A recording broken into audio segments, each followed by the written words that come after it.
Well, hello again, everybody.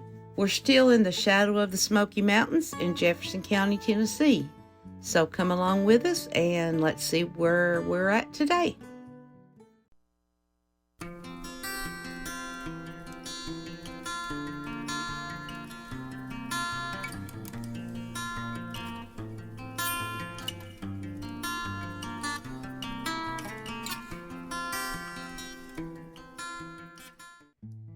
And it's me again. Today we're at the Brazelton Cemetery in Jefferson County, and it's still in the Flat Gap community.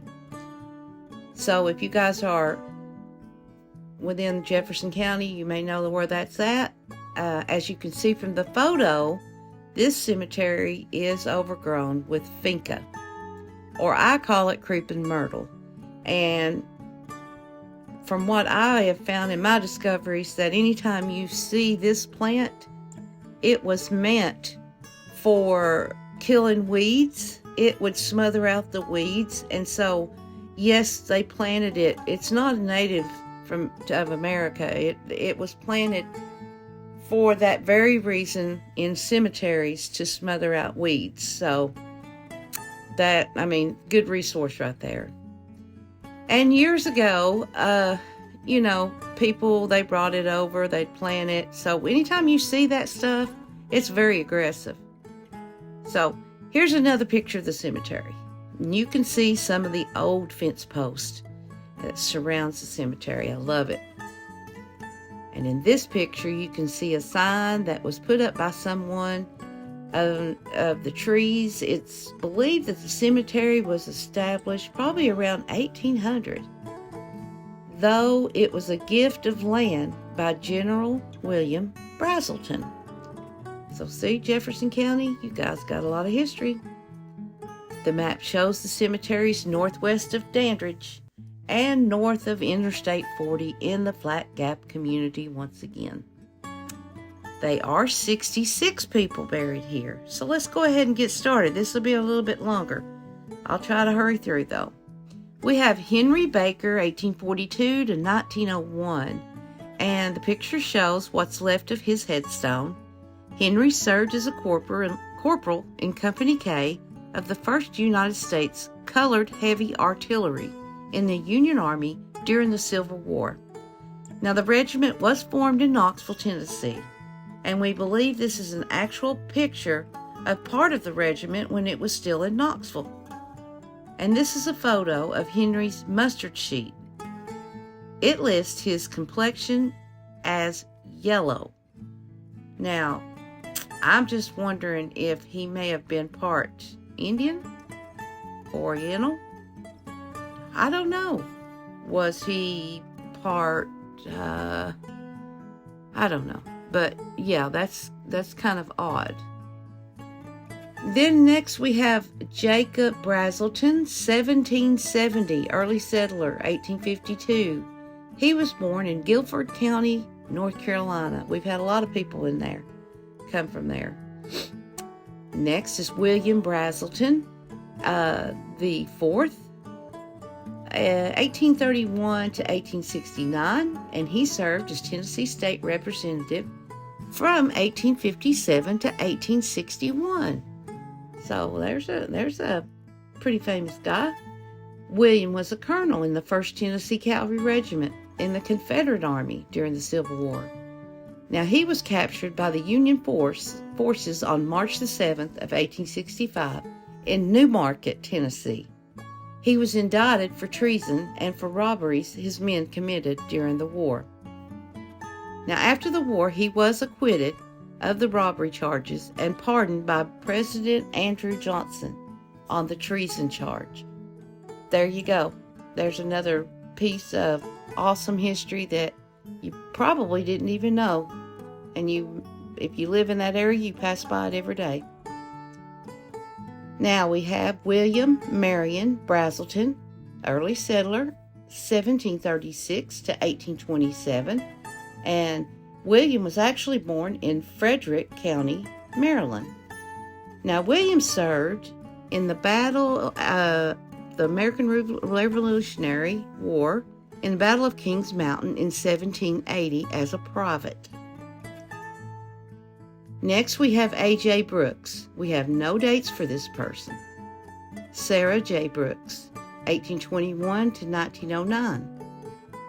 Alexander C. Caldwell, 1842 to 1862.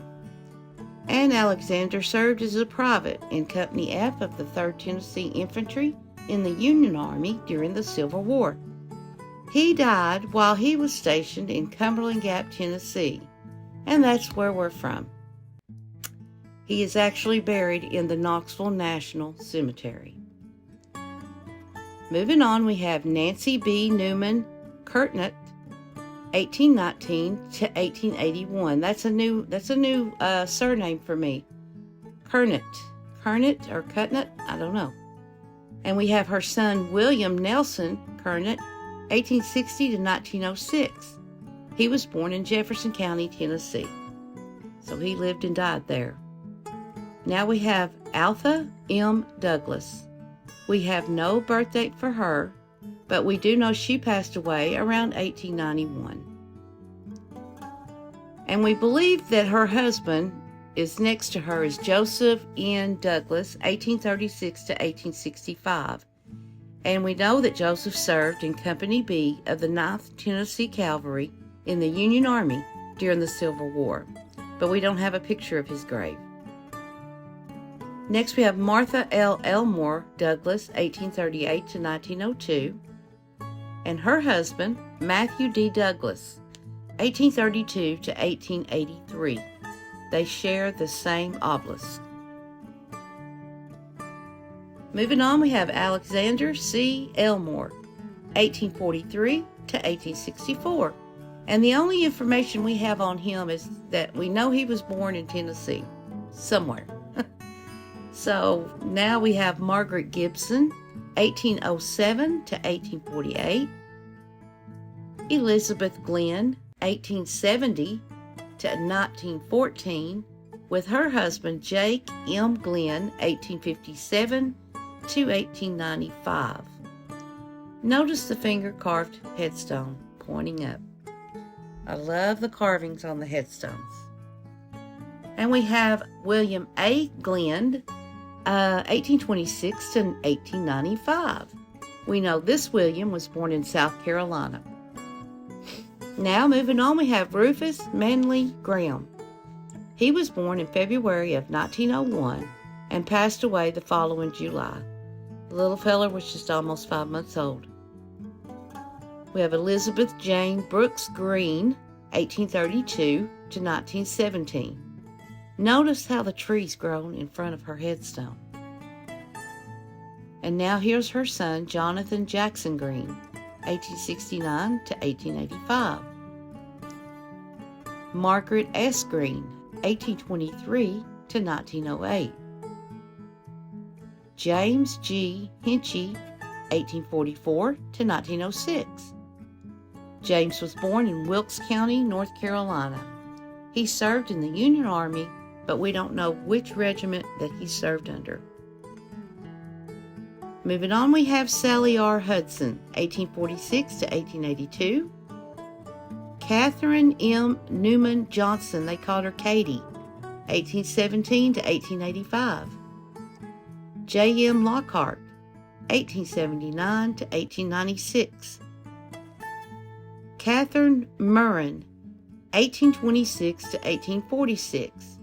And if you'll notice her headstone, it's been put back together. And to us, it looks like the bottom half may have been partially buried at one time. So, yeah, somebody's dug that up and tried to fix that. That's great. We have Catherine Kate Newman, and they called her Katie, 1780 to 1831, another early settler, with her husband, Joseph Newman, 1778 to 1861, and he was born in Guilford County, North Carolina. So Joseph and Catherine were early settlers of this area. Then we have another Catherine Newman, 1821 to 1846, Harriet A. Newman, 1856 to 1859, which made her only 3 years old. Ida Newman, 1868 to 1889. And we have on her headstone, reaching down from heaven, the hand that's carved there. That's sweet. We have Isaac M. Newman, 1801 to 1880. His wife, Sarah Douglas Sally Underwood Newman, 1808 to 1892. They were married in 1828. And this picture seems to show her graveside family plot. You can see the old metal fence in the background. Love it. John C. Newman, 1812 to 1895. Next is his wife, is Rachel Murrin Newman, 1826 to 1901. Nora L. Newman, 1880 to 1883. She was just under 3 years old when she passed. Roy Newman, 1883 to 1884. You can tell that's just a year old. Nathan Pattison, 1802 to 1880. Then there's Mary M. Witt, 1861 to 1886. Now there's 26 people buried here that do not have a picture of their headstone, or not much information on them at all. So we're going to mention their names anyway because they deserve it. Anthony Caldwell, 1764-1833. His wife, Elizabeth Caldwell, 1765 to 1839. We have Rachel Douglas. She was born in 1860. We don't have a death date for her, so that could be a born and died date the same. We have Reese Bolivar Douglas, 1866 to 1892. Jane M. Newman Elmore, 1811 to 1874. Her husband, Jess Elmore, 1818 to 1883. Anna A. Gibson, 1839 to 1841. She was only 2 years old when she died. James M. Glenn, 1857 to 1895. Joseph Douglas Graham, 1865 to 1887. Samuel Leon Graham, he was born in September of 1889. He died in December, making him almost 3 months old. Jeremiah Jefferson Green, 1829 to 1909. Martha Privet Green, 1853 to 1892. William Washington Green, 1851 to 1885. I don't know about you, that kind of sounds like a husband and wife. We have Joel D. Hamilton, 1830 to 1863. Charlie Haynes, 1882 to 1888, and he was only 6 years old when he passed. Effie Huff, 1876 to 1888, only 11 years old when she passed. Eva Elizabeth Johnson, she was born of October of 1843 and died exactly 1 month later.